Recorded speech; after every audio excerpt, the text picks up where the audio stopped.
This is a totally different thing. So, There's 2 billion hold Muslims. on. You're putting another. When did I say that anyone that was in Gaza are actually?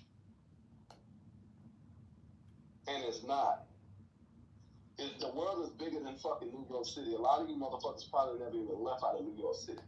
Just because and coexist with all of these other different ethnic groups from these different countries in New York City. Y'all think they y'all know everything, and y'all don't know fucking everything. They think they're the smartest motherfuckers on the planet, bro. Yeah, they're the worst. But that's a Northeast thing too. That since we all co-mingle, we let a lot of that shit slide. I don't. I'd be like, nah. But that's why we taking all these L's in the Northeast too, from New York, Philly, Boston, Providence, Hartford, because we grew up together, and now that we got to delineate and we got to stand on business, it's causing fucking chaos. It's causing real, but I love the chaos and I love ICE. Come on in, ICE. Let ICE do what they do. I'm calling the number every day. Who don't like a good beverage on a big glass of ice? Put me in the queue, moderators. It's causing chaos because it causes them to separate from the people that they call family. And Sister Sparkle, I didn't say snow bunnies, I said snowbirds. I didn't say bunnies. That's terrible. It came out of No, hold on. No, you said snow bunnies. I corrected you on snowbirds. You said snow bunny. I heard you. That's why I came off the mic and said snowbirds. Okay. That's the same thing that Canadians do. It's okay though. I see where your mind was at for a minute. I won't tell you. Sister Sparkle, that's terrible. Man, I'm gonna come get Sister Sparkle. Boy. Definitely don't. I came from a black woman. I married a black woman, and I got black children. I hear it in you, so I already know. I got you. Man, I look at the chat like, oh, she banging in the chat on me. No, I don't want no heat. Today, guys. Moderators, put me in the queue. I want to talk about JFK. Yeah, do it big, man. Go ahead, Tarot. 5 minutes on tarot cards. I don't need 5 minutes, but this is what's happening. There is a long-running conspiracy in this government, in this country, and there are legacy people who... There are legacy people who are connected to the assassination of JFK. A photo just recently came out of the supposed shooter, from the book depository. That was fake. He was on the street. So there's so many lies. This is an ongoing conspiracy. There's a movie called Everything is a Rich Man's Trick. It's a documentary. It's called JFK to 9/11, 9/11 to COVID-19. So it's all an attempt to subvert the will of the people, we the voters, we the taxpayers, to screw us, to enslave us, to poison us, to lie to us, to control us. And I'm pro-Trump and pro-Elon Musk. They are exposing waste, fraud, and abuse that every taxpayer in this country should be up in arms about. Do you go to work 5 days a week to pay for all that fake bullshit? That's all scams and fraud. That's going to NGOs. I mean, Stacey Abrams got $2 billion for trying to pull the rug on Trump. That was her reward money. So there's massive fraud, massive conspiracy, massive deception, massive illusions. The source of life, the source of love, the source of light is truth. That's God. These are godless, inhuman, deceitful Americans, traitors. And JFK Jr. or RFK Jr., Robert F. Kennedy, he is not a CIA plant. He exposed the CIA for murdering his father and his uncle. Even on the Bill Maher podcast, he's a liberal, and it's called, it's on YouTube. Anyways, RFK Jr. is a good human being, a good man, a good American, a patriotic American, and he's fighting for we the people. And so when Candace Owens, who has Jew derangement syndrome on her brain, thinks that RFK Jr. is a plant for the Jews, it's just ridiculous, stupid conspiracy theory. It's gaslight, it's publishing, it's the media, it's business, it's fake news. So, until we actually see arrests or see some type of justice or the pursuit of justice, the conspiracy is persisting, and Trump and Elon Musk are resisting. This is a legacy conspiracy. That's my opinion. I am complete. Well, is he RFK Jr.? Is he a Zionist? I don't know if he's a Zionist, but I think he stands with Israel in terms of security and the law. So what did you call it? Jew derangement syndrome. Yeah, every third sentence is the Jews, and it's as opposed to individuals, because that's called bigotry, that's called racism, that's called stereotyping. It's individuals who are involved in the conspiracy. It's not a group of religious people. It's conspirators. It's individuals. And at the CIA and the NSA, there was a cult of trans people. That Tulsi Gabbard kicked out. These were people holding secret meetings, dressing as women, sick mental health. You know, mental health goes on the whole spectrum. You could be at the top and be a sociopath, a psychopath, an asshole, a fraud, a cheater, a scammer, a murderer, a rapist. There are terrible people at the bottom and the top, and justice roots out the evil. So I'm just saying there is an ongoing conspiracy in this country, and it all deals with the assassination of JFK. LBJ, in my opinion, is the chief conspirator. That LBJ is a real piece of shit. He killed JFK in connection with a bunch of other people. And if you go on YouTube, I'll put it in the link in the chat. It's called "Everything is a Rich Man's Trick." I can't believe the video is even still up. It's like a 4-hour documentary from JFK to 9/11 to COVID-19. Who invited John F. Kennedy to Dallas? Was it the? I think it was Ford that told him to go to Lyndon B. Johnson that told him to go to Dallas. I mean, anybody else want to try? Do you want me to Google that for you, or are you just going to tell us? No, Google it for me. I'd love for anybody that, because if I say the Jew, I'm gonna get accused of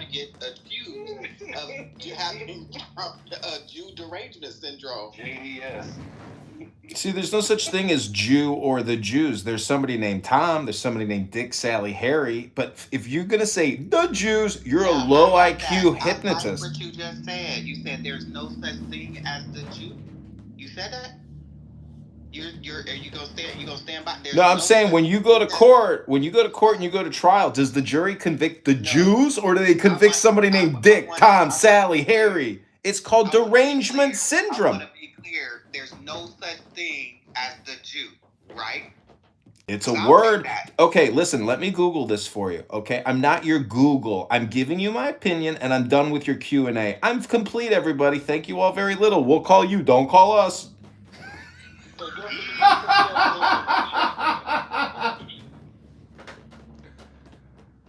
They kicked me! They kicked me! We got him on that one. Understanding of what's actually going on in the region when it comes to the countries that immediately surround Israel.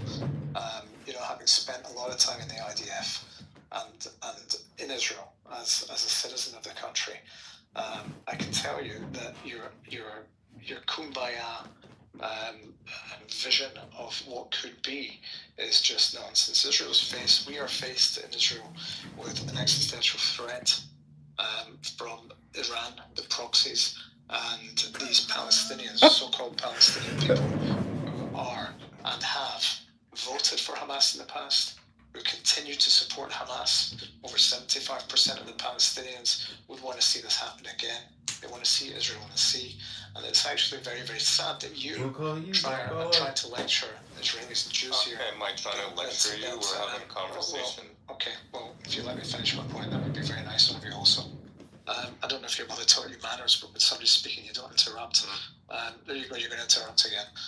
So all I'm trying to say to you is it's very, very unfortunate that you really don't have much of an understanding of what's going on in the immediate Maybe area you don't. surrounding Israel. Maybe I do. I'm Israeli, you're not.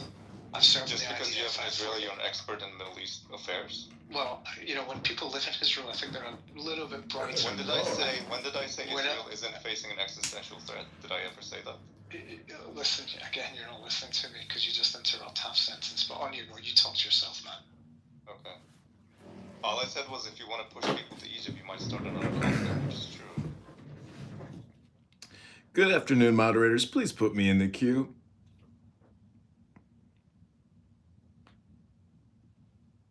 It's really an open room at this point. guy.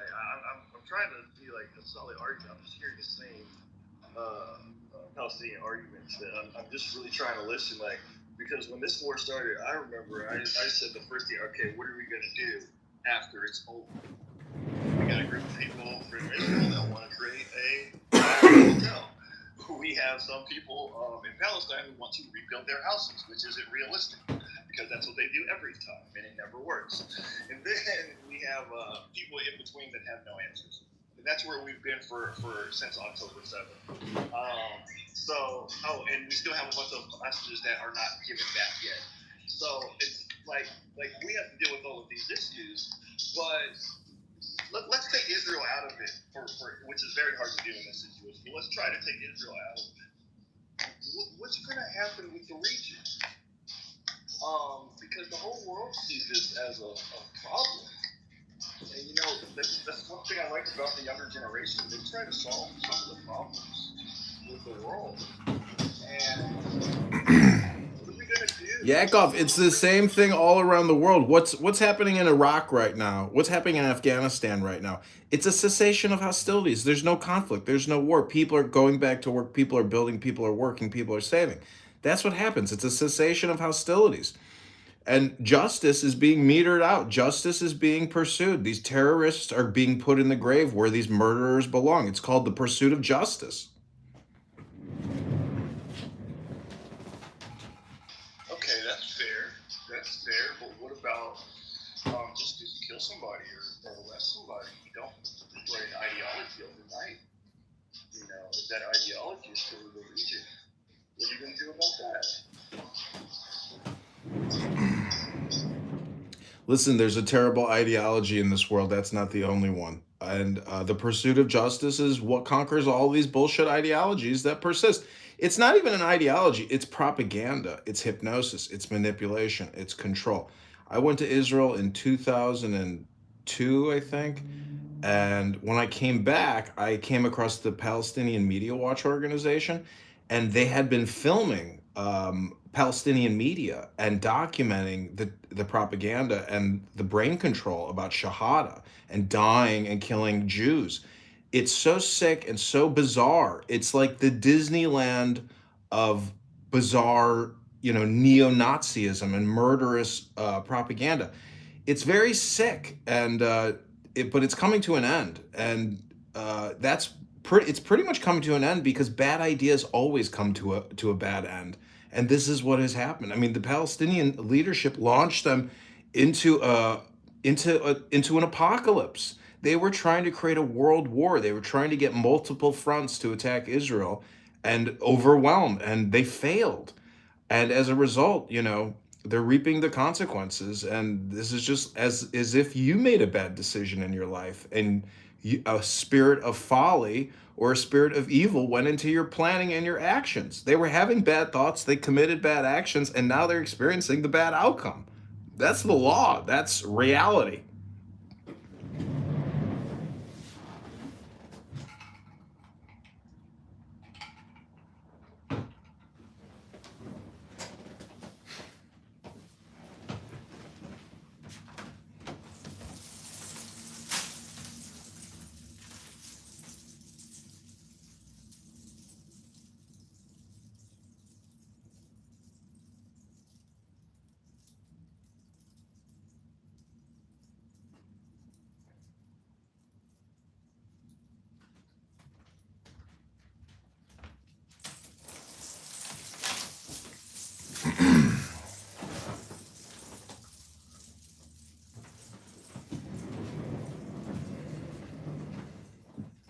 But this doesn't mean the destruction of the Palestinian people or the destruction of their country if they want to form some type of country. So, the Jews are not out to end anybody's existence or their statehood, but laws and security have to be respected and enforced. Otherwise, it's absolute chaos. And nobody wants to live like that because it's just perpetual war.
What, people can't get their propaganda out anymore, so they're like, I'm out of here. Yo, Harry Ballsack, I hear you're causing some ripples in the ocean.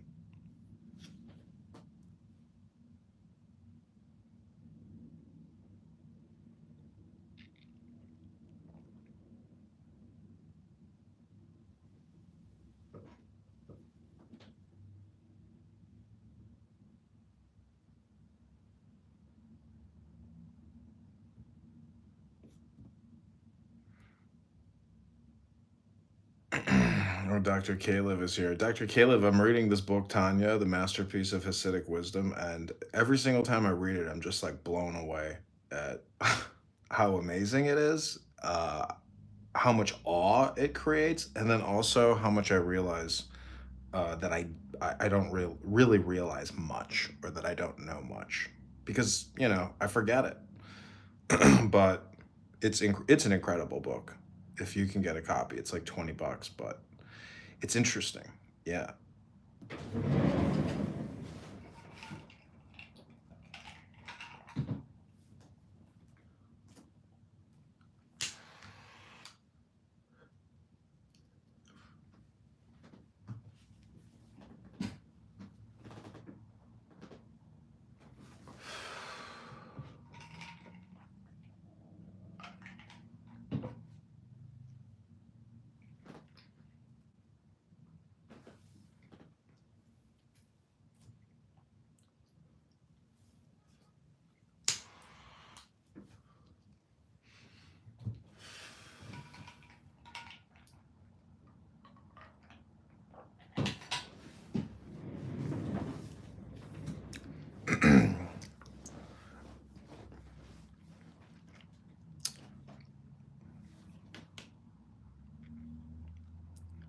So I'm reading this Tanya book.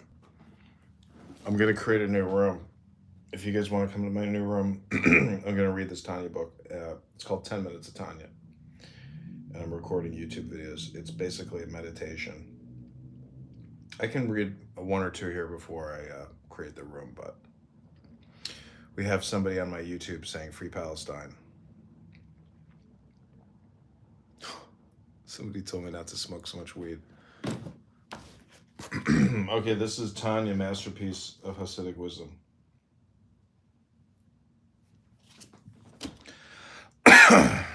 This is called Becoming an In-Betweener.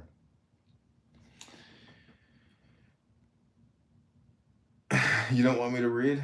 Well, then I'll clear the room out, and then I'll just go create my own room, because I think Harry Balzac is on the shitter. Here we go. But becoming an in-betweener, everyone can attain the level of in-betweener, and everyone should strive after it.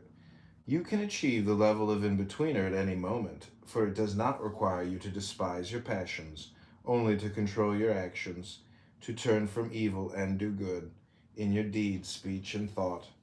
Whenever a passion arises that draws you toward evil, say to yourself, "This is the way of the wicked that will separate me from God." Nothing is worth that separation, and my deepest wish is to unite body, heart, and mind with God by clothing them in thoughts, words, and deeds dedicated to God, God's will, and God's way.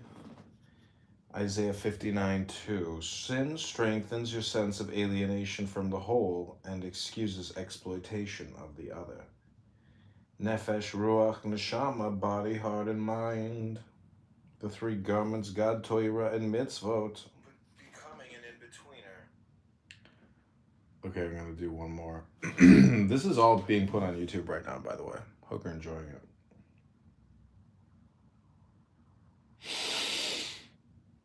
Your sins stand between you and God. Isaiah 59:2. Sin arises from selfishness. Selfishness arises from a sense of fear and scarcity. Fear and scarcity arise from the egoic shell of self-isolation, Kelipat Noga. And this egoic shell arises from the Sitra Achra, the other side of God, the side that sees only the many and denies the one, and the very possibility of unity. Because sin can be traced back to Sitra Achra, which is primarily a state of mind, your best defense against sin is the awakened intellect cycle. Intuitive wisdom, Kokma, rational understanding, Bina, and integrated knowledge, the art.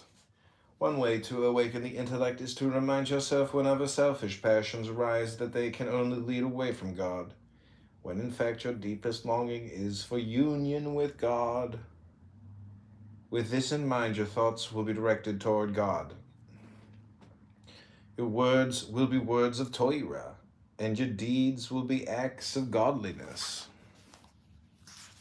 See, it's pretty smart, Julian. That's why I don't support Mangione. Especially if he really killed the guy. If he didn't kill him, okay, and it's some type of weird conspiracy, prove me wrong. See, Dr. Death. Julian, I'm just going to start calling you Dr. Death. You got a negative attitude. You're like, you cannot support Mangione. He murdered an innocent man. The guy is part of a simulation. Don't you understand that? That, like, that guy is doing, he's doing him. Like, that's the simulation. He shouldn't have been murdered in the streets. Mangione must fry. We're going to cook that guy. We're going to fry him up. Welcome, everybody, to the Takeover Coexistence Doesn't Exist room, where I'm reading Torah, convincing all the Jew haters, all the low IQ dumb people on this app that they are delusional, like Dr. Julian here, Dr. Death. I'm trying to convince Julian he's delusional. You could be delusional, Julian. It's not right to kill people, but yet you support killing people. You are delusional. You are stupid. You are low IQ. There you go. Confirmed. Thank you.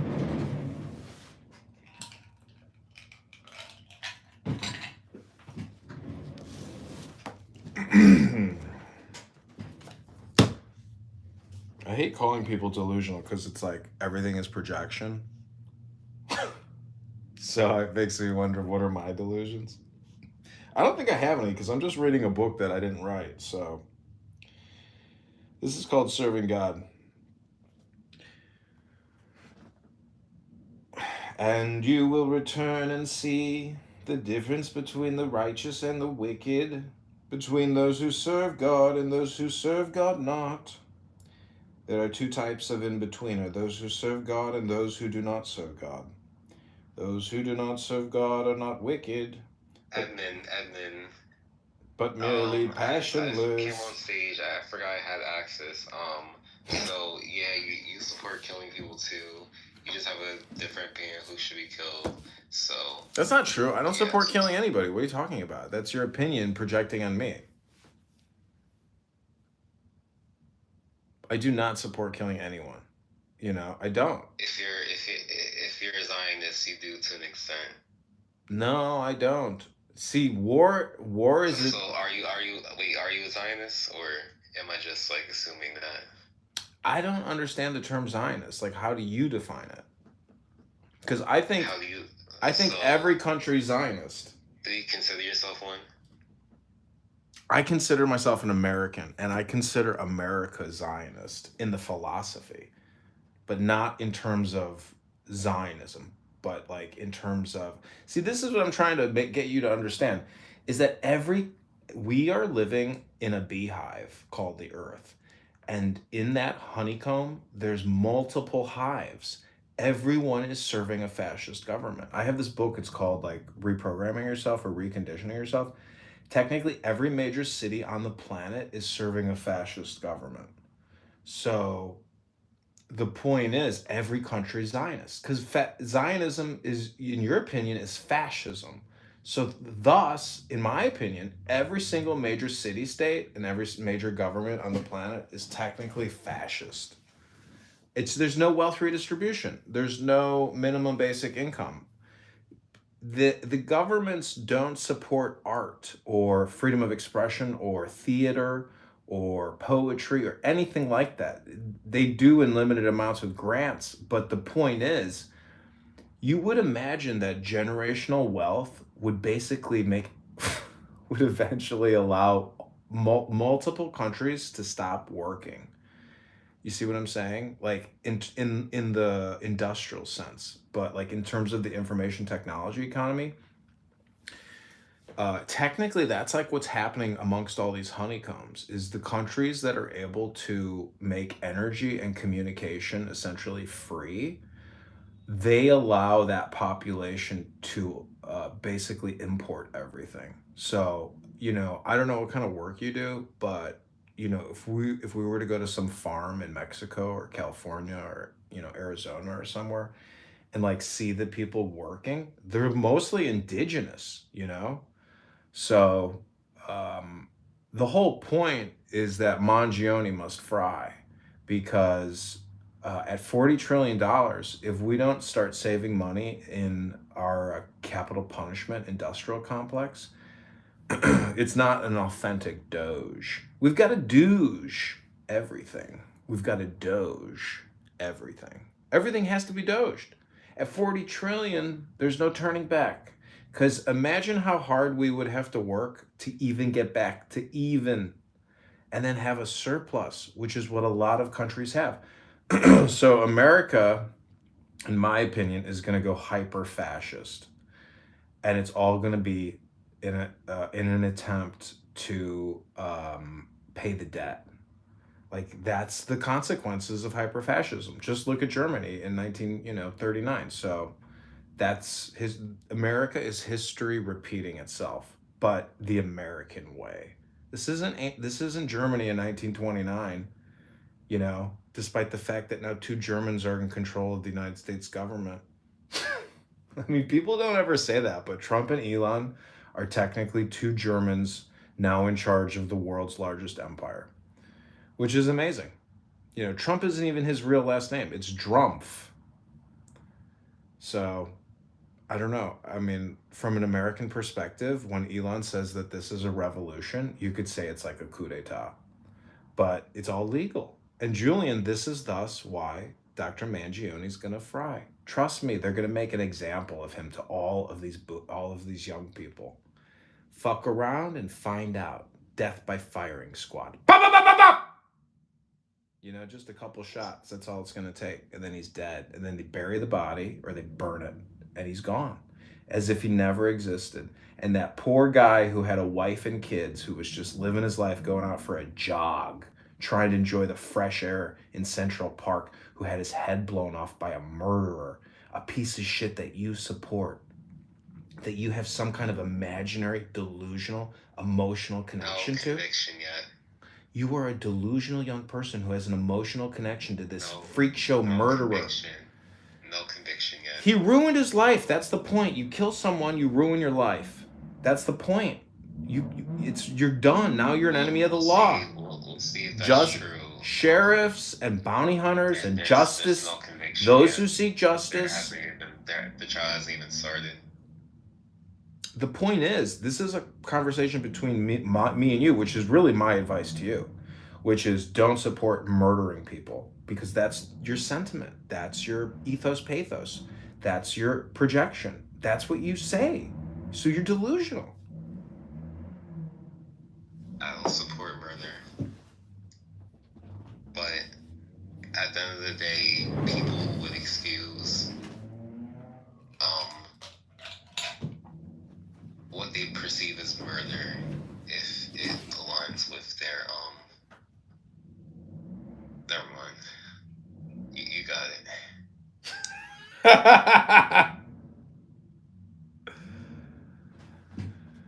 it. It's not that I got it. It's the fact that once you start studying philosophy and you realize the importance of the law, which is essentially security and the pursuit of justice, you see how badly propagandized everybody is by this cultural propaganda. And it's just real. Like the young generation today is hyperbolic, bipolar, manic, conditioned, extremely polarized. This app is a clear demonstration or example of extreme polarization. TikTok, this is why they want to get rid of TikTok in this country, because it's hyper polarizing. It is total brain control. I heard a young girl at the park, just singing this popular like beat from YouTube. and there's a lot of these like sounds that these young people are memorizing. It's the same thing as if I were to just play songs. You see what I'm saying? It's all the same programming. It's all being stored in the brain and memories. So these cell phones, there's nothing like it in human history. Nothing. It is the funniest thing and the craziest thing and the most interesting thing. Um, I don't think anything will ever top the cell phone, to tell you the truth, in human history. I think it's got to be the greatest invention in human history because it is like communication technology to the next level. It is the Star Trek device, but this is my last point, is that on Clown House, oh, I had a really good point. I forgot it. But anyways, I'm just having fun. The point is, Communication and cell phone. The telephone is a. this is, wait, hold on. This is the point, is that as I walk through real life and real society and I observe, I realize how hyper social this app actually is. There's nothing quite like it. X is also close, but there's something about Clown House which is like a unique opportunity for the user, in my opinion, because it's hyper socialization in a way that the general public is not aware of. And it's kind of like the Matrix, you know, where Neo is walking around with Morpheus and everybody's going to work. So this is kind of like the modern hookah. I don't know if you know the story in Egypt. The government outlawed hookahs because the population was just chilling and smoking hookahs all day. So, you know, this is that type of app where it's so addictive or dopamine creating that a lot of people just don't want to work their jobs anymore once they realize that people are essentially doing this parallel society dopamine community creation, which is a lot of fun. It's a way to essentially determine like your own index and then maybe gravitate, to what's working. But it's an interesting app. Sorry for that. What do you index? Like how smart you are? Yeah, your ability to utilize English in direct communication.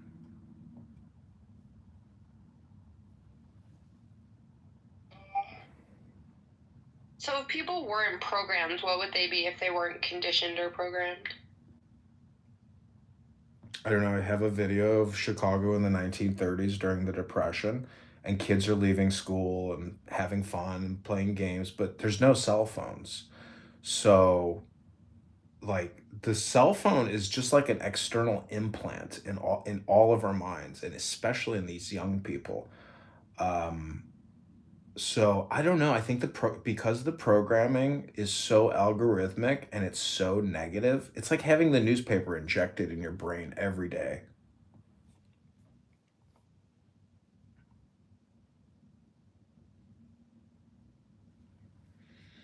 But it's like the cultural stuff, the sexualization, the gentrification, all of the trans stuff is so bizarre. It's just internet. It's internet society. The internet society culture, within the age groups between like let's say 8 to like 27 is an index. But when you look at that index and you look at the numbers, you're like, wow, that's like 20 million fucked up people, totally brainwashed by their cell phone, completely miserable, depressed, and suicidal, needing psychiatric intervention. Oh my gosh, these poor people. So you're saying it's a loosh farm? Huh? Are you calling the cell phone a loosh farm? I don't know what you're saying. It's like typical Danny joke. Yeah, I'm sorry you don't understand. Anyways, when are you gonna dress up as a clown and take a selfie and put it as your profile pic? You said I get $10, right? Anyway, free Luigi. Yeah. What was Who are Mario's? we freeing Luigi from? Like, is that your friend? What was Mario's plumber business partner? It was Luigi, right? Yeah, his Italian lover is Luigi. Mario and Luigi, right? Or what was it called? Super Mario Brothers? Yeah, they're bros. Free Mangione. How pathetic. Holy shit, they're doing a JFK hearing right now. And they have Oliver Stone testifying. Did you see all the propaganda from that? One thing that the gentleman down here asked about, see, very few people know there were 3 attempts on JFK's life in November. Okay? And now, an advertisement from Luigi Mangione. Are you a depressed homosexual in love with Dr. Mangione? Dr. Mangione is about to experience what's known as capital punishment. His brains will be obliterated by a bullet. That if the Secret Service would have given all those records over. See, that was so good. Like, that could go viral. Like, that was hilarious. Your fake little commercial. Like, that was so good. Like, why don't you be on Saturday Night Live and, like, you know? It was just the opposite of Dallas. You had wall-to-wall Secret Service, FBI, etc. And Kennedy was so happy that he got away, that he stayed after at the Floridian Hotel and insisted on shaking hands with every single officer that was involved in that attempt. All right? So these are some of the records that are still out there. Thank you very much, Mr. DiEugenio. Mr. Davidson? I'll just thank you again for the opportunity to testify and to encourage the task force again to take all steps possible as this process moves forward to ensure the protection of the privacy of individuals who are named in these records and to ensure that federal public records offices have the resources they need to provide valuable public information to the public in a timely fashion. Absolutely. I know that, although I do not speak for this administration, that I know that everyone is well aware of the Social Securities and working to the best of their ability to ensure that those people are taken care of. So that is being looked into on our end. Without further ado, without objection, all members have 5 legislative days within this to submit materials and to submit additional witness written questions for the witnesses, which will be forwarded to the witnesses for response. If there are no further business, without objection, the task force stands adjourned. Thank you.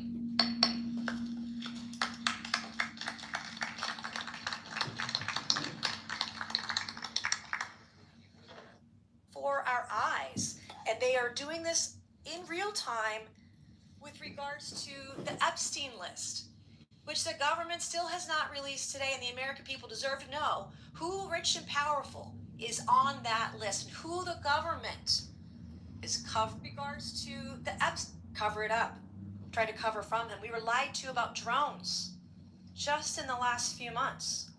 And so when we talk about this, the deep state, not only was it around during JFK's assassination, but it's here today. It is right before our eyes, and they are doing this in real time with regards to the Epstein list, which the government still has not released today, and the American people deserve to know who rich and powerful is on that list and who the government is covering up for. So for decades, we've seen this happen, and I'll get to a few questions. Mr. Morley, I want to start with you first. You said, according to your testimony, and asking, what did the CIA know and when did they know it? What do you think that is? What is the answer to that question? I want to preface my remarks by saying I'm a liberal Democrat, and I don't shy away from that. That's part of my reporting, and that's part of my reputation for straight shooting. What did the CIA know about Lee Harvey Oswald, and when did they know it? A whole lot. 198 pages worth of information were on the CIA's desk when President Kennedy left for Dallas. So that foundational fact should guide us in understanding what happened. So who do you think fired the shot? I don't know. You don't know, but you don't believe it was Lee Harvey Oswald? Oswald was not the intellectual author of Kennedy's death, even if he fired a gun that day. Who do you think was the intellectual author of Kennedy's death? Kennedy's enemies high in his own government is as specific as I can be based on the available evidence. Probably CIA and Pentagon. How long had the CIA been surveying Lee Harvey Oswald before the assassination attempt? 4 years. 4 years. And what are some of the highlights of the CIA's pre-assassination file on Lee Harvey Oswald? They started reading his mail on November 9th, 1959, and they intercepted a number of letters between him and his mother. Those letters were forwarded to James Angleton in the summer of 1962. In the summer of 1963, Oswald attempted to infiltrate the CIA's favorite Cubans in New Orleans. He was arrested. The FBI sent reports on Oswald's arrest to Angleton's staff. They knew that he had attempted to infiltrate a CIA-funded group, that he had been arrested. And then they learned that he had attempted to travel to Cuba, a violation of U.S. law at the time, and he had made contact with a KGB officer in Mexico City. Okay, Mr. Morley, did the CIA or FBI have intelligence prior to the assassination of President Kennedy Lee Harvey Oswald intended to kill him? No. Did the FBI did not either? No. No one did. And then how do we, Mr. Davison, how do we make sure the government is more transparent with Congress? You have 20 seconds. Good luck. I think in general, the most important thing is to provide resources. It's fucking wild, isn't it? Holy shit.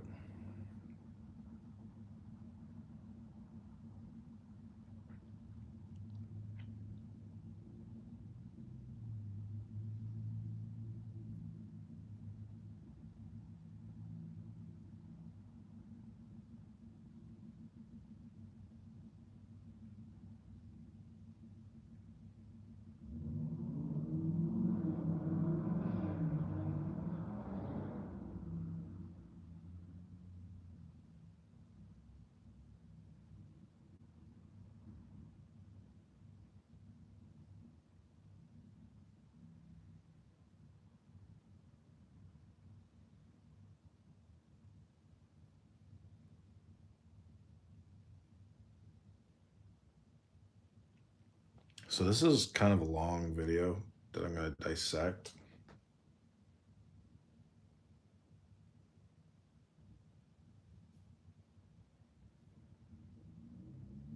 As the Alter Rebbe will explain, you do this by placing yourself in situations of overwhelming love or humility, and in this way awaken the facility of Chokmah wisdom, which makes transparent the otherwise opaque shell of self, allowing the Shama to be surrendered to Chaya, the way the light of a single burning candle is surrendered in the noonday sun. Penemy you inwardness, God blew life into you from the innermost depths of divinity.